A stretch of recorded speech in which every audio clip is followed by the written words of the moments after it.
good morning, and welcome to Bible Coffee. I'm Travis. And I'm Megan, and I'm so sorry we startled you this morning, Travis. It'll be okay, I think. Just give me a few minutes to let my heart catch up, and we'll be all right. Get it together. Get it together. It's Bible coffee time. It's Bible Coffee time. Time to get moving. Time to get serious. We got some serious Bible stuff to talk about. It is Genesis chapter 26 today. Isaac and Rebecca have some interesting experiences. Why don't we dive right in? Yeah, let's dive into the shallow end of the pool right now. Please remember that I'll be reading from the column on the right, the JPS Tanakh translation. The column on the left is the NRSV. Please follow along on either side or in your Bibles at home, or just listen as we read. There was a famine in the land, aside from the previous famine that had occurred in the days of Abraham. And Isaac went to Abimelech, king of the Philistines, in Gerar. The Lord had appeared to him and said, "Do not go down to Egypt. Stay in the land which I point out to you. Reside in this land, and I will be with you and bless you. I will assign all these lands to you and to your heirs, fulfilling the oath that I swore to your father Abraham. I will make your heirs as numerous as the stars of heaven, and assign to your heirs all these lands, so that all the nations of the earth shall bless themselves by your heirs. Inasmuch as Abraham obeyed me and kept my charge, my commandments, my laws, and my teachings." So Isaac stayed in Gerar. When the men of the place asked him about his wife, he said, "She's my sister." For he was afraid to say my wife, thinking, "The men of this place might kill me on account of Rebekah, for she is beautiful." When some time had passed, Abimelech, king of the Philistines, looking out of the window, saw Isaac fondling his wife Rebekah. Abimelech sent for Isaac and said, "So she is your wife. Why then did you say she's my sister?"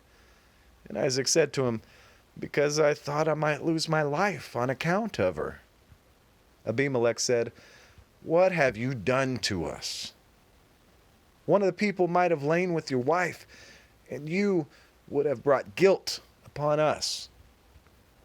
Abimelech then charged all of his people, saying, "Anyone who molests this man or his wife shall be put to death." Isaac sowed in that land and reaped 100-fold the same year. The Lord blessed him. The man grew richer and richer until he was very wealthy. He acquired flocks and herds and large households, so that the Philistines envied him. And the Philistines stopped up all the wells which his father's servants had dug in the days of his father Abraham, filling them with earth. And Abimelech said to Isaac, "Go away from us, for you become far too big for us." So Isaac departed from there and encamped in the wadi of Gerar, where he settled. Isaac dug anew the wells which had been dug in the days of his father Abraham, and which the Philistines had stopped up after Abraham's death. And he gave them the same names that his father had given them. But when Isaac's servants, digging in the wadi, found there a well of spring water, a herdsman of Gerar quarreled with Isaac's herdsmen, saying, "The water is ours." He named that well Esek, because they contended with him. And when they dug another well, they disputed over that one also. So he named it Sitnah. He moved from there and dug yet another well, and they did not quarrel over it. So he called it Rehoboth, saying, "Now at last the Lord has granted us ample space to increase in the land." From there he went up to Beersheba.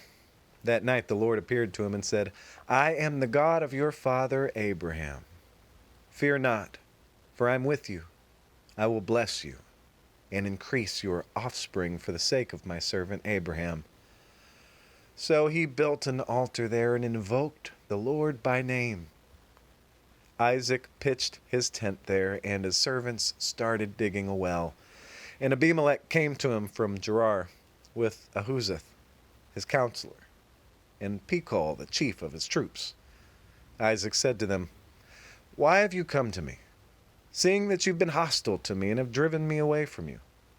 And they said, "We now see plainly that the Lord has been with you, and we thought, let there be a sworn treaty between our two parties, between you and us. Let us make a pact with you, that you will not do us harm, just as we have not molested you, but have always dealt kindly with you, and sent you away in peace.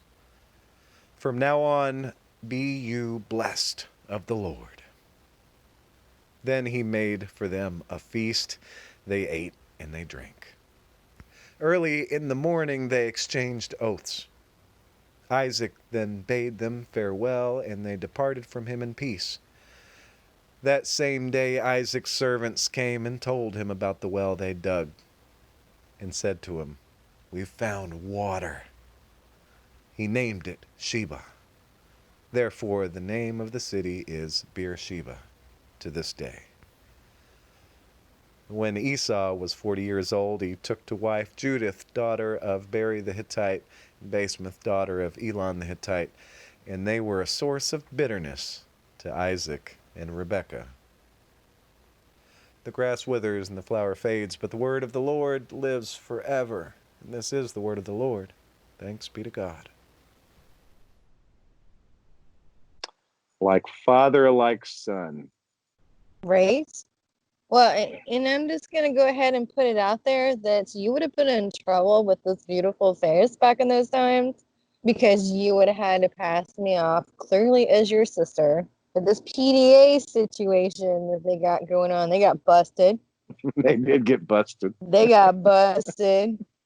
So, but yeah, it seems like a complete repeat of what Abraham did. And it's like, was that something that was shared with Isaac when he was younger, that he knew what to do and how to handle this situation? I mean, it's like mind blowing that it's like you say that history doesn't repeat itself. Well, that makes me question, Yeah, did Isaac hear the story? That's a good question. Because the story's been passed down to us. Maybe it was passed down to him, but realistically, it's probably not a story that Abraham was talking about. Might have been something that Sarah was like, "Guess what your father did to me one time?" Right? Your father passed me off as his sister. That's true. That's true. That could have happened. I So could he see that may have. happening in a household conversation. But then also, he was to become rich and richer. I thought he was quite wealthy, because my understanding is so there's a couple of things, because he's talking about all the, his what do I want to call it? His descendants being, more than the stars in the sky. So that's referenced again, right? And then, we go into the fact that, he's saying he's a sister. They know that that's a wrong thing. But when Abraham died in the last story, it shared that Abraham passed on everything he had to Isaac. So Abraham was known to be a very wealthy person. So how much more rich did Isaac become because of all this? I'm glad you mentioned that, because it's telling it as if Isaac was getting rich for the first time.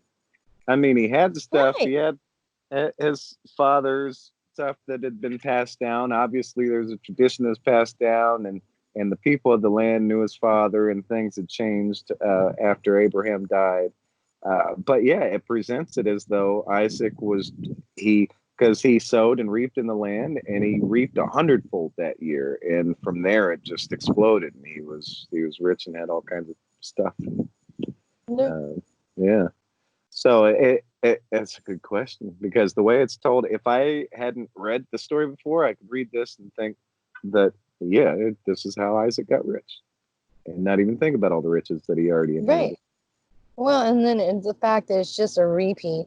It sounds like it's a repeat, I guess, of what Abraham had gone through with Sarai or Sarah. So we've got either some extreme family systems going on here, where Isaac repeating his father's behavior, and this is also something that his father did twice, and so it's a weird thing for happening this many times. And with it happening with Isaac and Rebekah, it's happening in the same place with the same guy, Abimelech, that it happened with Abraham and Sarah when it happened the second time, but there's no mention of that, and it kind of tells a story as if it's happening for the first time with Abimelech. Which is So almost that's the kind of same weird. exact situation that Abraham went through. Yeah, and almost Almost. there are some fine details that are changed. Right. Yeah, but that's the same with from the first to the second. There's some fine details that were different, but the core of it seems Because very the same. didn't Abraham become rich from that whole entire situation as well? Yeah, that was the first time that he started getting rich because all he had was what he inherited before, and him and Sarah went down to Egypt so early, and yeah, that was the beginning of his getting rich.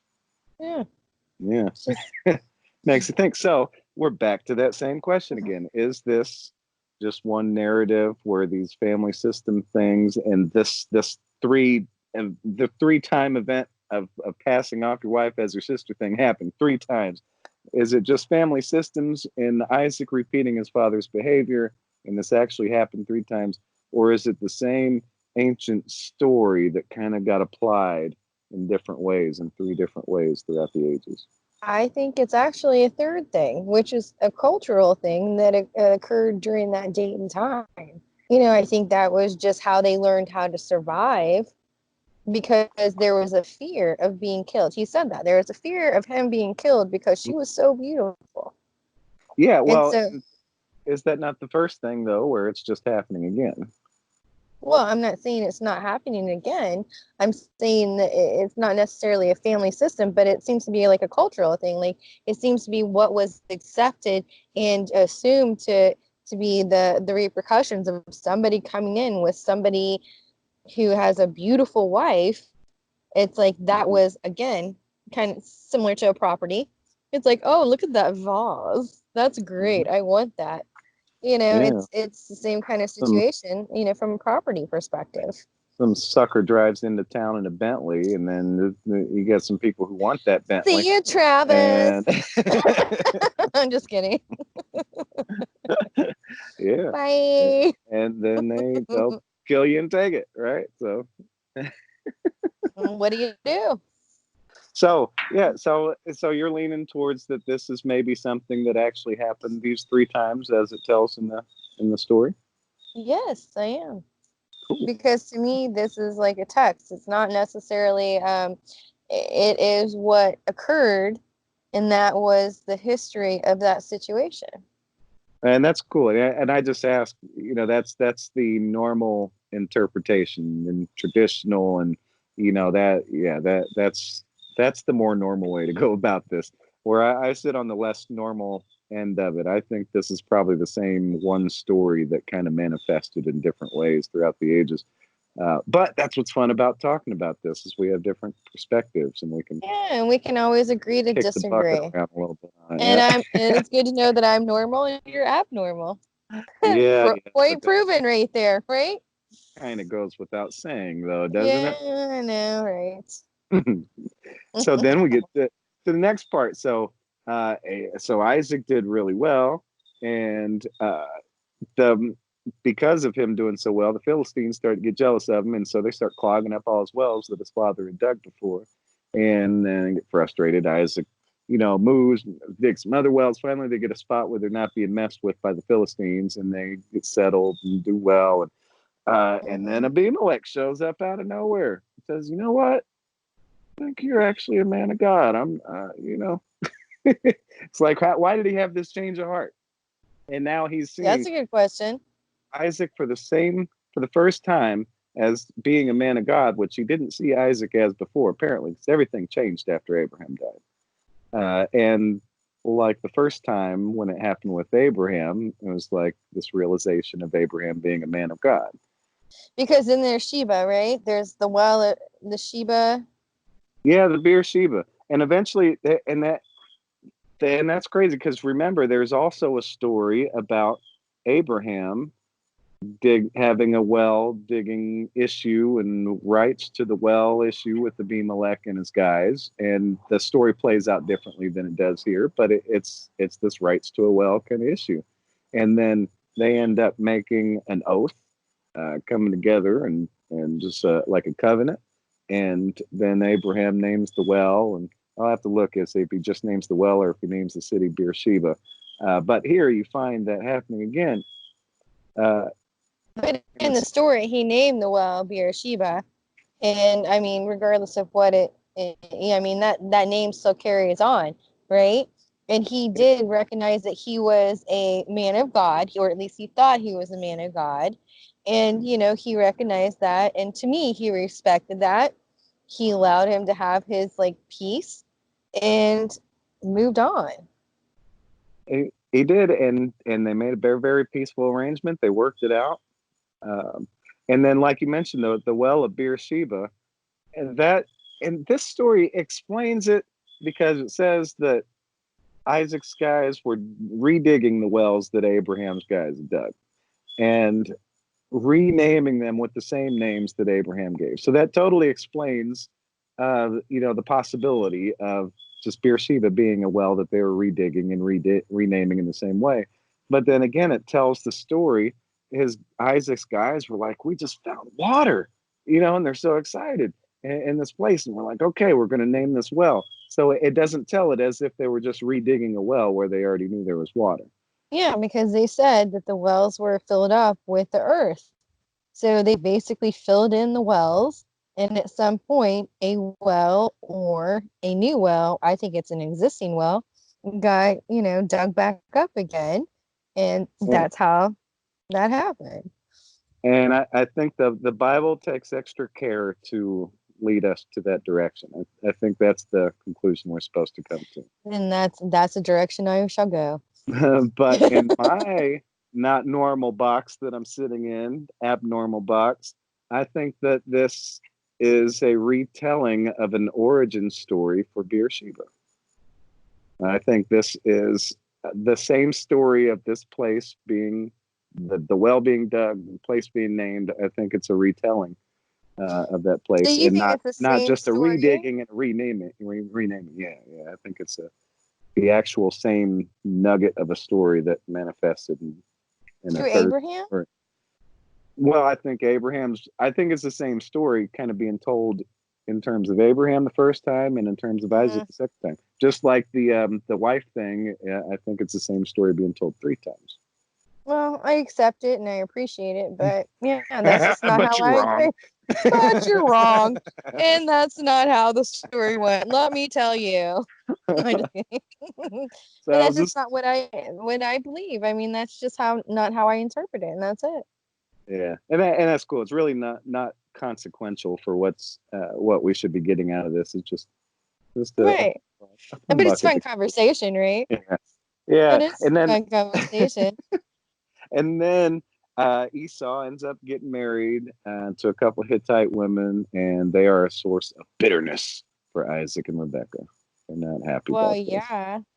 I mean, Esau already had a little source of bitterness for Isaac, so it wasn't I don't know. Get over it.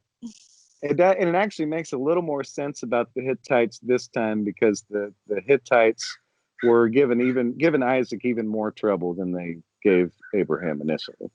Like here, they were just multiple wells they were stopping up, and multiple wells they had to redig, and he was moving around. So it sounds like he may have been a little more irritated about him, but they came back together, made an oath and a covenant, and then at the end, they still didn't like the Hittite women. I wonder what was so bad about the Hittite women. It doesn't say. You don't want my opinion.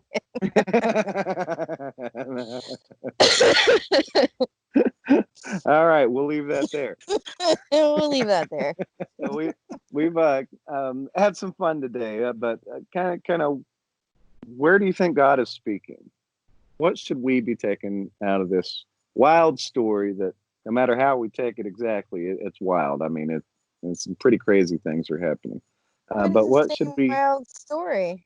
It's Abraham, right? It's the same wild story that Abraham went through, and Sarah at that it's the same one, but it's just as wild. Yeah. So what do we take from this, Pastor Travis? Well, that's why I was asking you. I wanted you to tell me. But Now, since I have to I tell can't you, give you all the answers. um, well, God speaks a couple times in this passage, and it's all about speaking, kind of establishing that connection with Isaac that God had with Abraham, saying, "I will bless you, given the full covenant. I will give you the people, the land, descendants like stars in the sky, the land, possessions, everything." And so that's one thing. God is faithful to the covenant, and God is passing it down just like God said God would, and we see that happen. And then we see God come back again in the story when Isaac, I think it's right after he's having to move around and find new wells and having this well issue with the Philistines. And right then, God chimes back in and says, "Do not be afraid. I am with you, and I will bless you." And it's this huge moment that just happens in a couple verses, but it's like the biggest thing that so many of us need to hear it so many times in our life, from God saying, "I am with you." Well, it's Bless a you. reminder, right? And should we have reminders? Because we should never question the fact that God is with us. We should never question.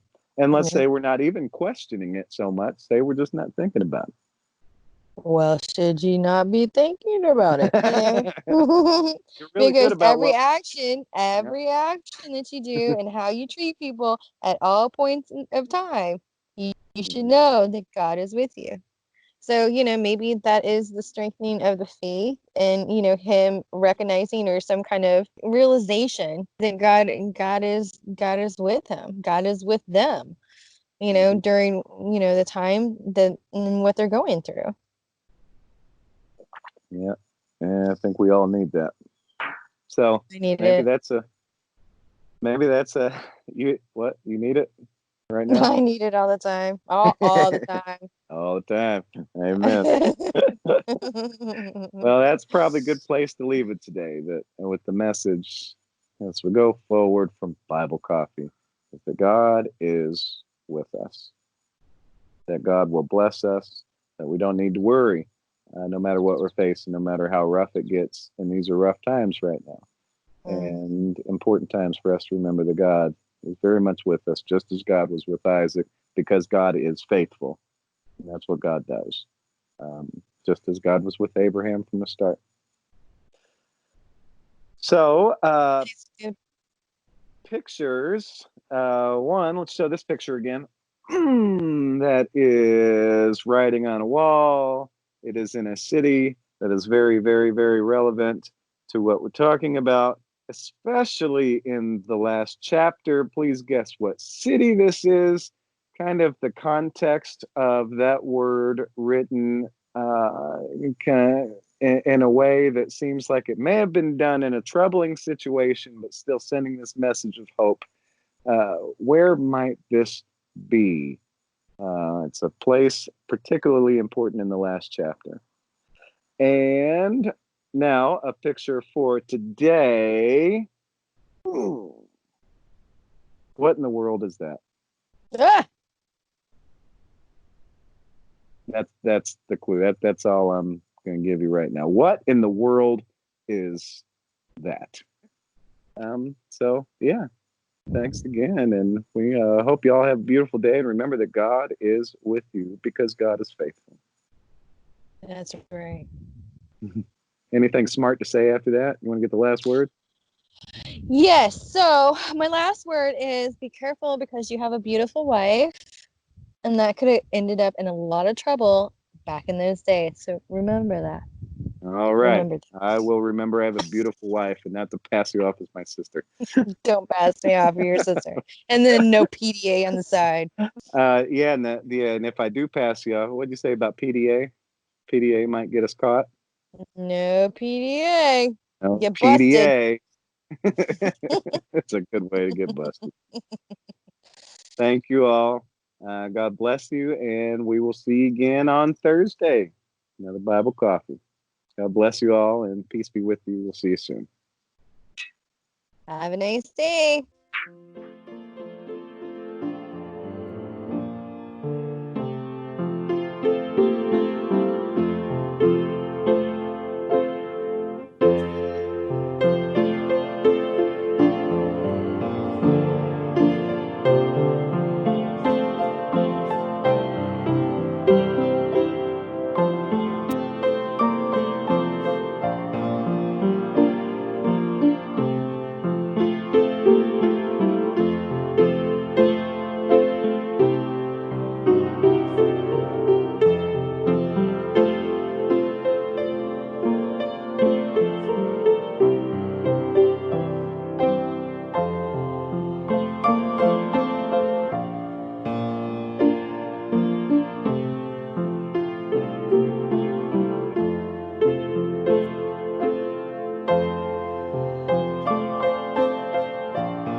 Last word.